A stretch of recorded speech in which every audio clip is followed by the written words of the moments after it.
This is GEOTalks, a podcast by Blue Marble Geographics.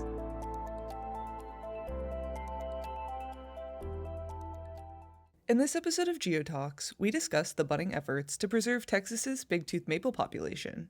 Bigtooth maples are a tree species native to the Texas Hill Country. Their foliage saturates its canyons and mountainous regions in the fall. However, scientists have discovered that the Texas Hill Country's bigtooth maples are imperiled. Our guest is Kelsi Schwind, a GIS and remote sensing specialist who is notably involved in a project that will shape the future of these trees. She joins us from the Texas Parks and Wildlife Department's Landscape Ecology program to discuss the project, an automation that will enable research on this species for years.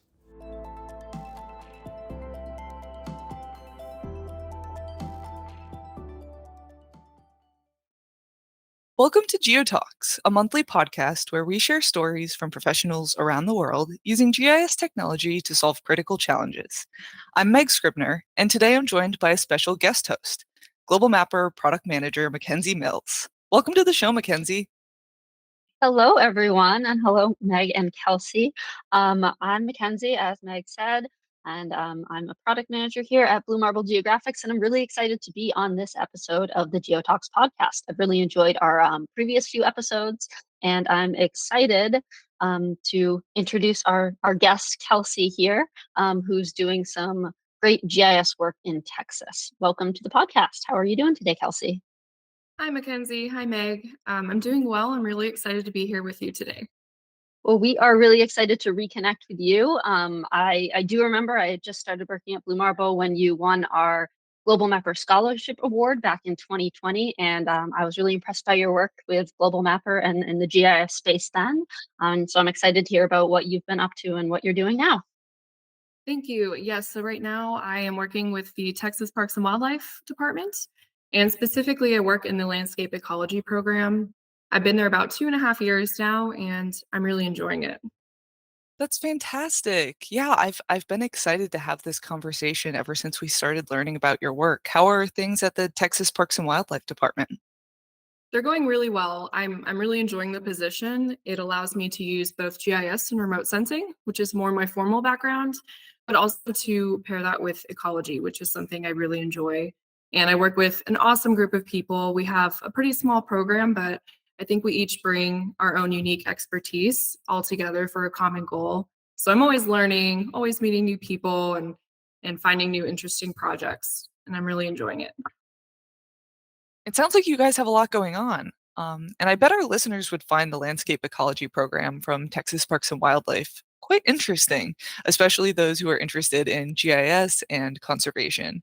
Could you tell our listeners what the mission of this program is?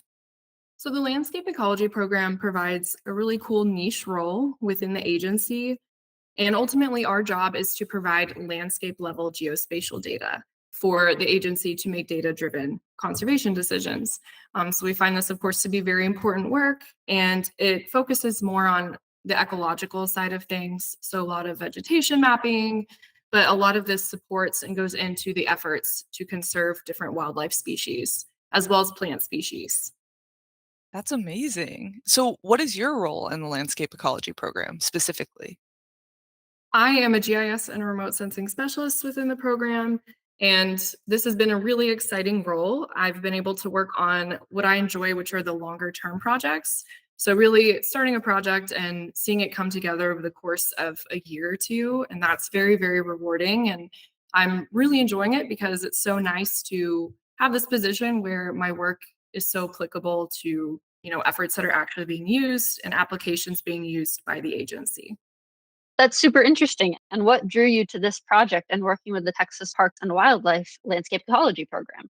I think, like a lot of people in the conservation world, I grew up with a love of the outdoors. And I'm always so appreciative to have had the opportunity to spend so much time outdoors. And I actually grew up in the Texas Hill Country. So what made this job extra exciting for me is that I already had a deep appreciation for this region. And now through my work, I'm actually able to help, conserve it even more. And every day it allows me to just gain an even deeper appreciation and understanding for the Texas landscape. So I really, really love that. And I appreciate that. Yeah, it's got to be really rewarding to be able to have that relationship with the land and then be able to play a part in conserving it. That is Awesome. So, in preparation for this episode, we learned that the bigtooth maple, a tree that's native to the Texas Hill Country, is considered to be imperiled. Can you tell us about the conservation project surrounding this species and why it's important? Absolutely. So it's really cool with this species, the bigtooth maple. It's actually a relic of the previous ice age. So that's when temperatures in Texas were actually cool enough for it to survive here. And now, with the climate having changed, it can only survive in sheltered canyons. So that's where we've currently find this species. And it's a deciduous tree, very beautiful. A lot of people go to Lost Maple State Natural Area. That's where we find the most well-documented community so far of this species. And it's important because of for tourism, habitat, and also to help promote an understanding of vegetation communities within canyons, because there are several endemic species that we also find within these canyon communities. And then in the future, we hope that we can identify where there are more bigtooth maple communities in these canyons and work to help conserve those communities. Wow, that sounds like quite the undertaking. How is the landscape ecology program using GIS technology for this project? So GIS is certainly key to this project. The region that we're looking at, the study area of the Texas Hill Country, specifically called the Balcones Escarpment for this project, is about 4.4 million acres. So of course, using GIS allows us to then automate the process of extracting canyons from this region in order to help with future modeling efforts, actually ongoing modeling efforts, as well as updating the maps of Texas. So GIS is absolutely what we relied on for extracting those canyons within such a large area. That sounds like quite a large project. I'm really curious about what kinds of data you're using in your workflow. Are you using aerial collected data, maybe drone collected data, LiDAR, or pre-processed publicly available elevation grids? Yes, so we are using publicly available elevation data, and this is collected from the Texas Geographic Information Office. Really great resource. They provide a lot of publicly available data. It's compiled there. And from that, I was actually able to get 1 meter elevation models for the entirety of the study area. And those elevation models were derived from airborne LiDAR data. And then from that elevation data, we were also able to then generate slope models using that. So you're using slope models to help identify certain areas within this elevation data that you're working with. What other markers or processes are you using to identify places where you might find big tooth maples? Yes, so we're using the study area because we know that that is where we have observed maples, but really the elevation and slope maps are key to the entire process. So we have the elevation models, which allow us to derive the slope. And from there, we actually had not found any other studies that did work similar to this. So we had to be the ones to determine, well, what do we consider a canyon in this case? And what we ultimately decided was if a canyon had a 30-degree slope on the walls, that's what we wanted to pool in. And that was just from visual interpretation. And then from there, we had the slope threshold for canyons. We did some hydrologic modeling to identify the bottoms of canyons by generating streams. So that may or may not be where a stream actually exists, but that allowed us to at least have a starting place and say, okay, well, this could be a canyon we're interested in.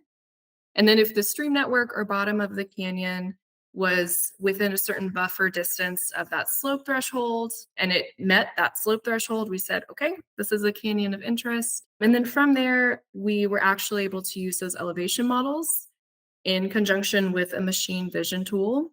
And that machine vision tool actually outputs landform features. So the streams themselves don't do us much good, but that landform output allowed us to capture then the valleys of the canyons and the foot slopes and the slope walls out to the ridges of the canyons. And then from there, shout out to Global Mapper, we were able to use the watershed analysis tool within Global Mapper to then go ahead and split those canyons by watershed.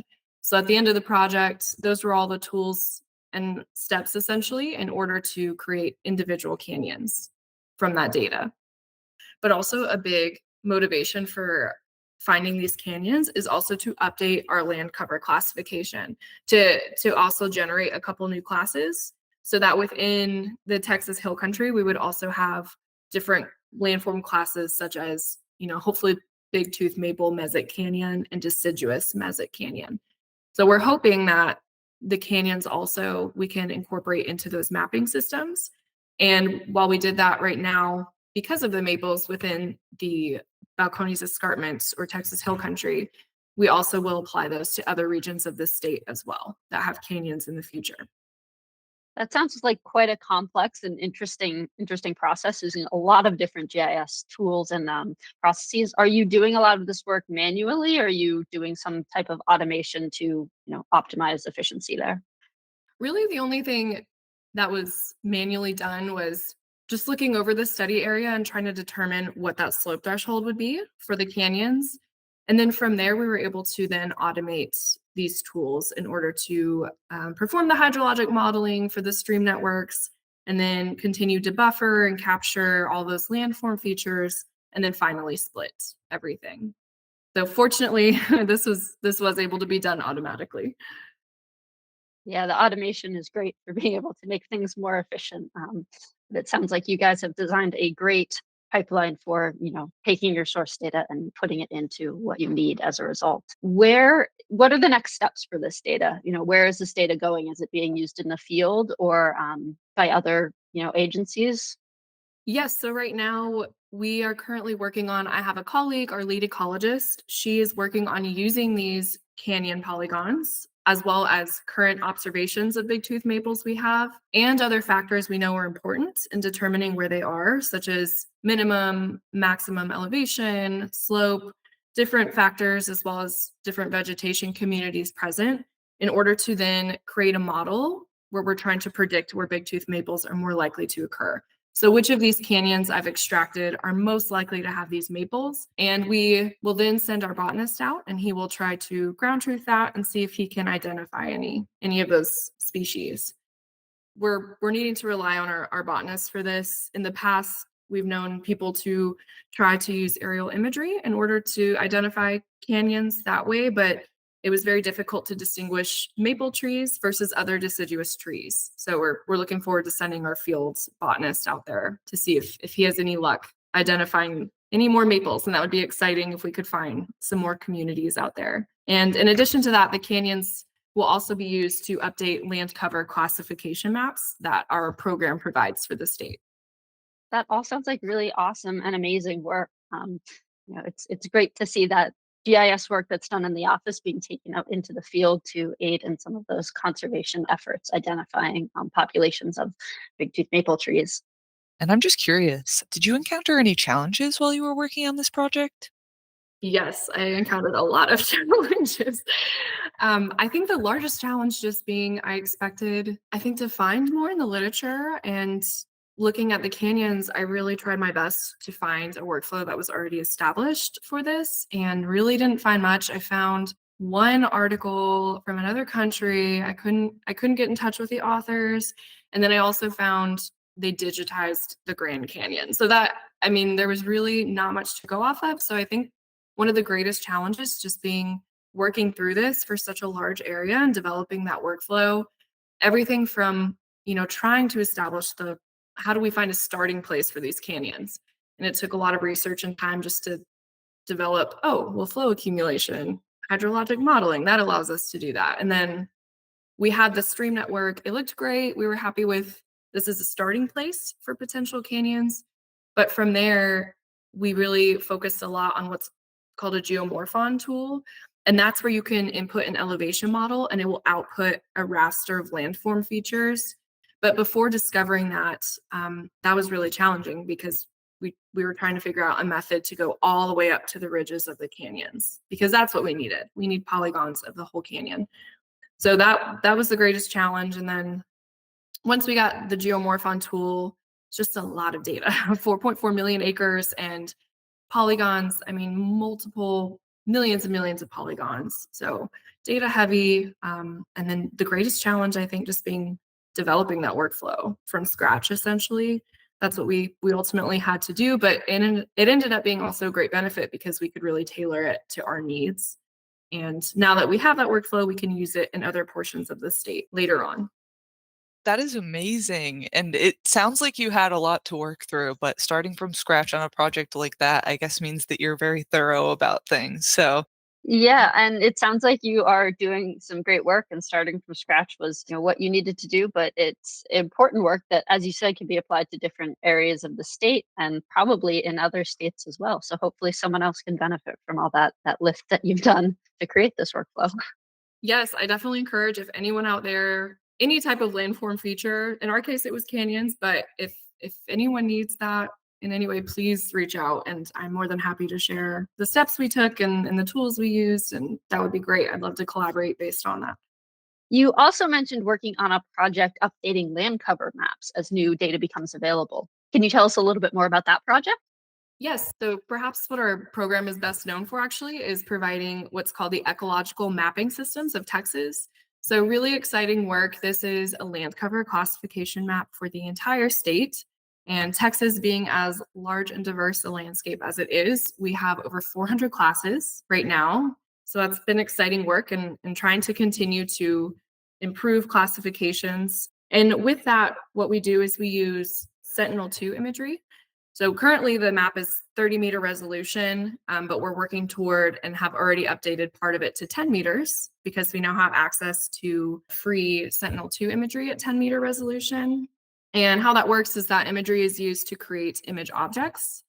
So one member of our team is creating image objects, and then I'm generally working on machine learning and running random forest in order to classify the images.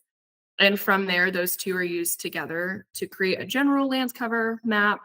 And then we also have an improved grassland model. So that will go through and further create even more land cover types, more specific land cover types, as well as using other rasters and data to continue to create more specific classes.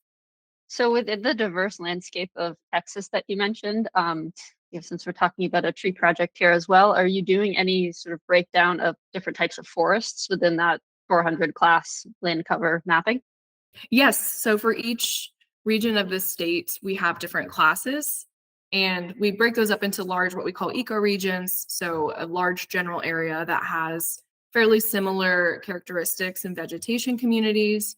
And in a lot of those, we have different types of forest classes. For example, we're working on the upper Gulf Coast right now, and we have broadleaf evergreen forest, and we have deciduous forest as well as needleleaf evergreen forest. So it does get more specific.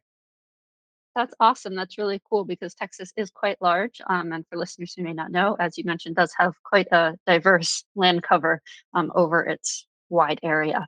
And how is this prepared land cover data being used across the state of Texas in other agencies, and maybe is it publicly available?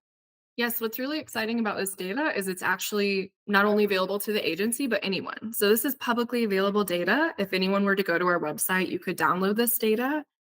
And there's a lot of ways it's being used. So within the agency, it allows very direct applications, such as the deer permitting process. So a lot of that and the harvest numbers are tied to certain vegetation communities and land cover types. I have a colleague who is currently working on a project to identify conservation areas, ideal conservation areas within the state for specific species of interest. And those classes serve as a baseline that she can link species to habitat quality and assess things such as that. And that same colleague, these are just other applications as well. She used to work as an environmental consultant, and she said it was often used in for field data preparation and compiling reports. So I know it's also used, I've heard from environmental consultants and for surveys. And what's great is even landowners, since this is publicly available, anyone can be involved. And I know landowners are often sometimes curious to see what classes are available. And I know I've had a colleague who just wants to see what type of land cover classes are available at parks she's about to visit. So such a wide array of ways it can be used. And I love that it's so easily available to anyone. That sounds awesome. It sounds like you're doing a lot of the sort of baseline work to provide data that feeds into a lot of different projects, which is really cool and a great application of GIS. I have a few more questions for you. We were wondering how long it takes to collect the data necessary to make decisions for conservation planning. This is a tricky question just because our projects are very different in scope and how long they take, but we generally have very long-term projects. For example, when we're updating our maps, the land cover classification mapping, that is something that is happening, over a really long period of time. So probably for the next 6 or 7 years will be the time it takes in order to update those. And that entire time we have a field botanist going out. And we really want to make sure we have good training data going in by them collecting samples. And then also we have a way to know if the models and land cover classes are accurate. So that's a job they're doing for the next 6 or 7 years. Over the period of the year, they can go collect data.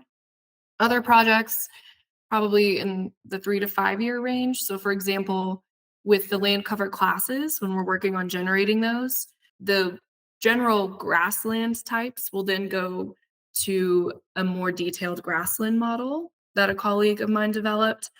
And that was based off of about 3 to 5 years worth of field data. So our program is very heavy on emphasizing the need of field data and making sure we're creating models that are valuable, as well as being able to check those. I'm not sure how long that will take in terms of the maples, so we'll see. Well, I'm glad that it's being used for more than one thing. How does this data that you collect promote the vision of the Texas Parks and Wildlife Department?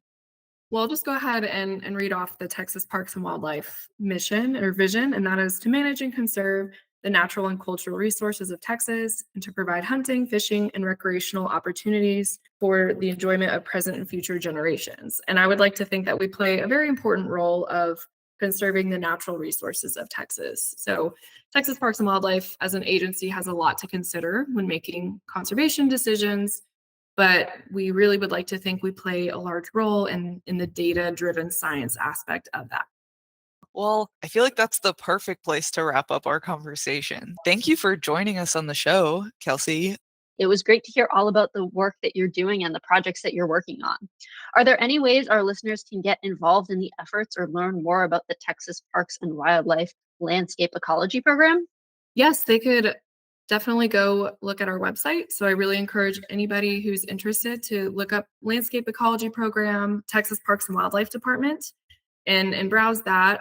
Please reach out to me if you have any questions. And again, I work with a wonderful team.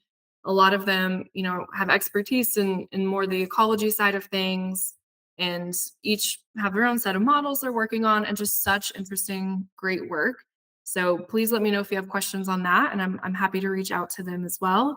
Texas Parks and Wildlife also has various volunteer opportunities as well. So if you're just interested in, getting outside more or trying to help with the agency's mission, please let me know as well. And there's someone I can have you reach out to for that. And again, I'd like to give a shout out to all the incredible people I work with. And I really, really appreciate you guys having me on today. And I've really enjoyed this a lot. We are excited to see what you guys at Texas Parks and Wildlife do in the coming years. So thank you for joining us.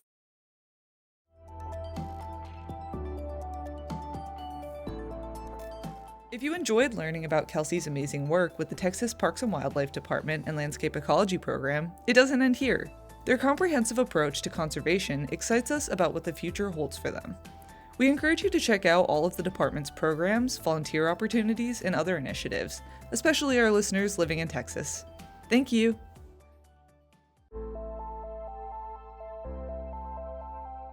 You can find our show notes, including any resources or data that we mentioned in the description.